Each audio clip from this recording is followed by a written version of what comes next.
Hello students, आज के इस लेक्चर में हम हाइब्रिडाइजेशन को आगे बढ़ाते हुए sp3 हाइब्रिडाइजेशन की बात करेंगे। sp3 हाइब्रिडाइजेशन में एक s और 3 p ऑर्बिटल मिलकर सेम एनर्जी वाले 4 न्यू ऑर्बिटल्स बनाते हैं, तो उसे sp3 हाइब्रिडाइजेशन कहते हैं। देखो, इसमें एक s ऑर्बिटल है और 3 px, py, pz ऑर्बिटल्स हैं जो कि ओवरलैप करके इस प्रकार से 4 sp3 हाइब्रिडाइज्ड ऑर्बिटल बनाते हैं, जिनकी ज्योमेट्री टेट्राहेड्रल होती है और बॉन्ड एंगल 109 डिग्री 28 मिनट्स होता है। इसके एग्जाम्पल के रूप में हम यहाँ पर मीथेन के मॉलिक्यूल को कंसीडर करते हैं।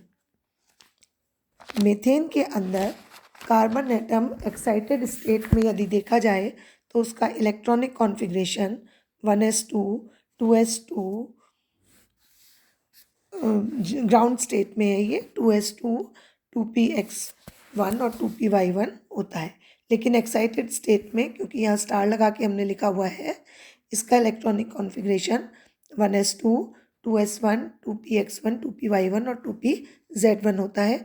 ये चारों ऑर्बिटल्स मिलकर sp3 हाइब्रिडाइजेशन के द्वारा टेट्राहेड्रल ज्योमेट्री बनाते हैं। इस टेट्राहेड्रल ज्योमेट्री में हर हाइब्रिडाइज्ड ऑर्बिटल के पास एक एक अनपेयर्ड इलेक्ट्रॉन होता है, जिससे कि हाइड्रोजन एटम के 1s ऑर्बिटल आकर ओवरलैप करते हैं। इस प्रकार से देखो, ये कार्बन के हाइब्रिड ऑर्बिटल्स हैं, sp3 हाइब्रिड ऑर्बिटल्स। इनसे हाइड्रोजन एटम के 1s ऑर्बिटल आकर ओवरलैप कर रहे हैं। स्फेरिकल होता है हाइड्रोजन के 1s ऑर्बिटल, ये आकर ओवरलैप कर रहे हैं और इस प्रकार से ये टेट्राहेड्रल ज्योमेट्री बन रही है, जिसके अंदर इस टेट्राहेड्रन के सेंटर में कार्बन एटम होता है और उसके चारों कोनों के ऊपर हाइड्रोजन एटम जुड़े हुए हैं, जिनका बॉन्ड एंगल 109 डिग्री 28 मिनट होता है। इस मीथेन के अलावा अमोनियम आयन में भी इसी प्रकार का हाइब्रिडाइजेशन पाया जाता है। उसकी स्ट्रक्चर भी टेट्राहेड्रल होती है, पर उसकी स्ट्रक्चर, पूरी स्ट्रक्चर के ऊपर एक पॉजिटिव चार्ज भी होता है।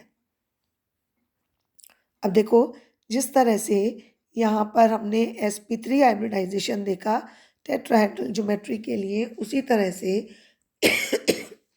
sd3 हाइब्रिडाइजेशन भी होता है, जिसमें d ऑर्बिटल पार्टिसिपेट करते हैं p की जगह। कुछ एलिमेंट्स जैसे मैंगनीज, क्रोमियम आदि, इनमें सॉरी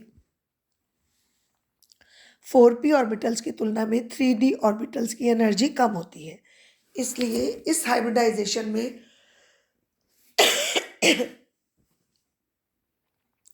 तीनों p orbitals px, py, pz के कंपैरिजन में d ऑर्बिटल dxy, dyz और dzx पार्टिसिपेट करके टेट्राहेड्रल ज्योमेट्री में परमैंगनेट आयन और क्रोमेट आयन जैसे आयन बनाते हैं।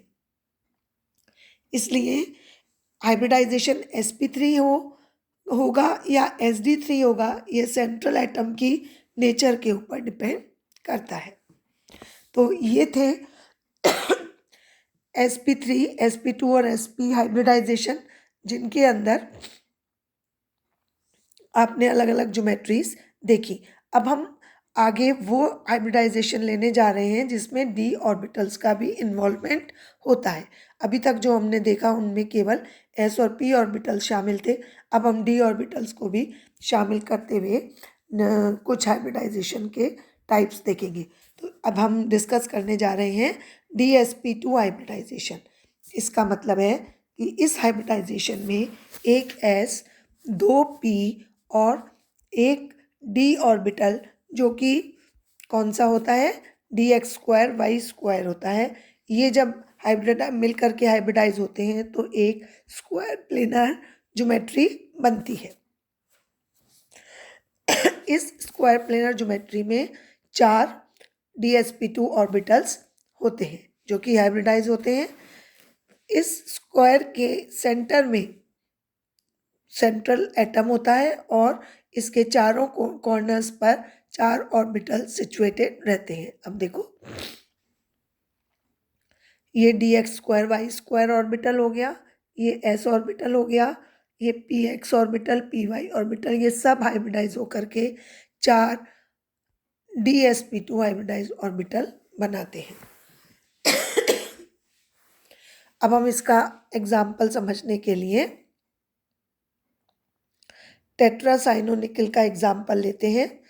इस टेट्रासाइनोनिकल क्या है? ये एक कॉम्प्लेक्स है। इसमें निकल Na+2 ऑक्सीडेशन स्टेट में होता है, जिस में इसका इलेक्ट्रॉनिक कॉन्फ़िगरेशन देखो। पहले तो आप निकल का इलेक्ट्रॉनिक कॉन्फ़िगरेशन देखिए, एटॉमिक नंबर 28 होता है और इसका इलेक्ट्रॉनिक विन्यास 3s2। ये आगे तो आप जानते ही हैं, ये होता है 2p6 तक।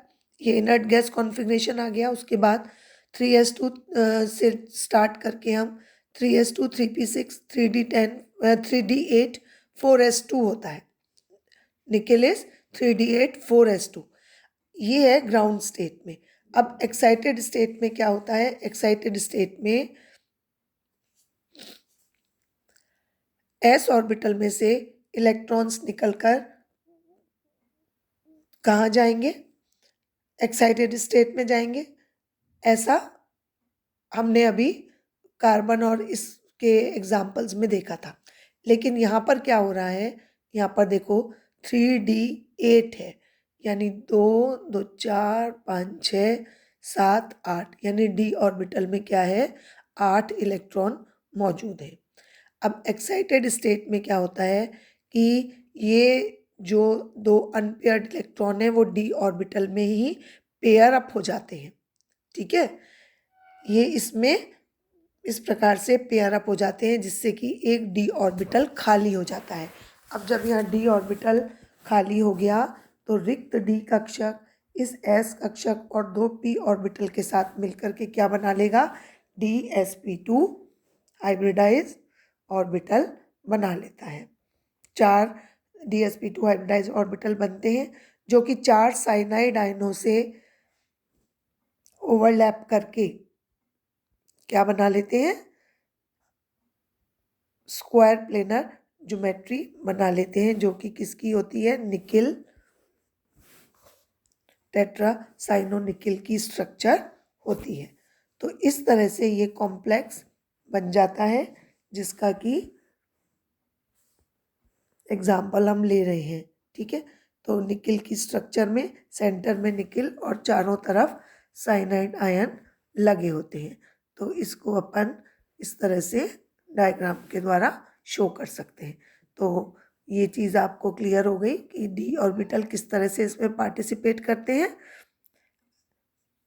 इस डी कक्षक के इन्वॉल्वमेंट के बाद अब हम आगे के वीडियो में और डी ऑर्बिटल के इन्वॉल्वमेंट वाले एग्जाम्पल्स कंसीडर करेंगे। Thank you.